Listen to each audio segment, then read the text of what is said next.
It's a deadline that's been a long time coming. On January 1st, 2013, there's going to be a massive fiscal cliff of large spending cuts and tax increases. The fiscal cliff, a combination of tax hikes and spending cuts, set to take effect January 1st, 2013. We've got important decisions to make that are going to have a real impact on businesses and families all across the country. $503 billion. That is how much it could cost the federal government to go over the fiscal cliff. An impact that the Congressional Budget Office predicts would cause unemployment to skyrocket to 9.1%. Washington has a spending problem. Let's be honest, we're broke. $109 billion, almost half of those cuts, will come from the defense budget alone. One place in particular will be hit hard. The state of Virginia. In 2011, 13% of U.S. defense contracts were located in the Commonwealth. That's 9% of the entire state's economy. And here, in the defense hub of Hampton Roads, Virginia, home of the biggest naval base in the world, nearly half of the region's workforce relies on that one industry's help. The trickle-down impact would be inescapable. So we went to Hampton Roads and started talking to people in the port town of Norfolk. We met government contractors and small business owners. I was born here. We talked to the mayor and spent time with a parent. Well, you gonna pass me? To get their perspective on how they think the fiscal cliff might affect them.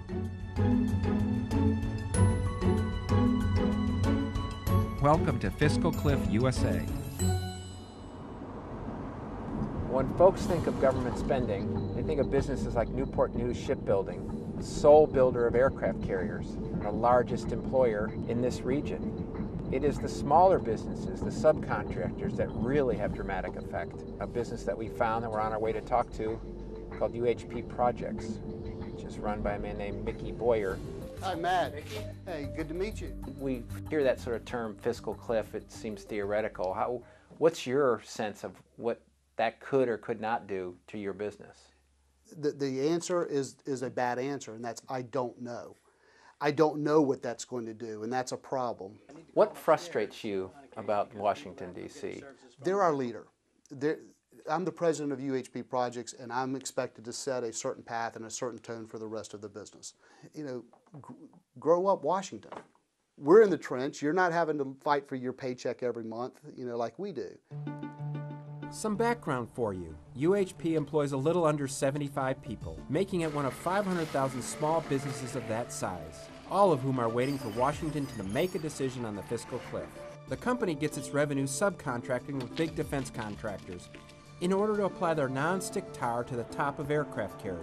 These are going on some Navy vessels. And when big defense projects get cut, so does the demand for their product. How many companies do in sort of the country do what you all might do? Right now there's about a half dozen companies, all about our size, some a little larger, some a little smaller, that will do this type of service for the Navy on their vessels.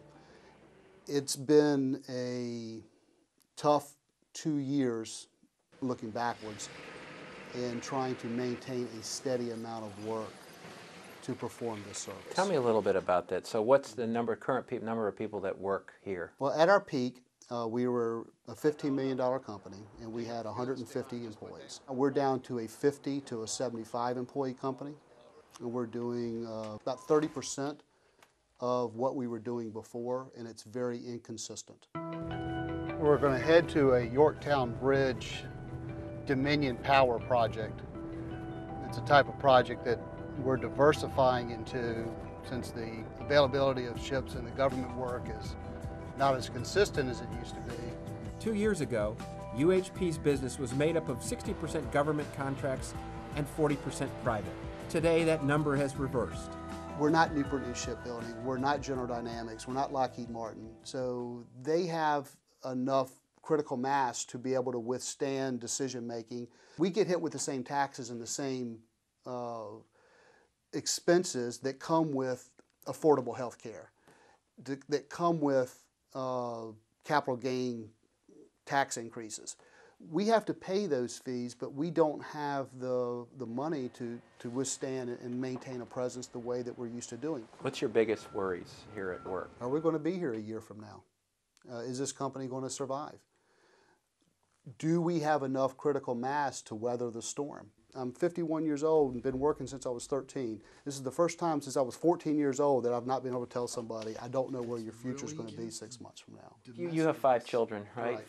Four boys and, 4 boys and a girl. All adults now. Yes. If they were to come to you and say, "Oh, Dad, I want to go into the business," what would your advice be? Well, let me tell you, I hired my son, my oldest son.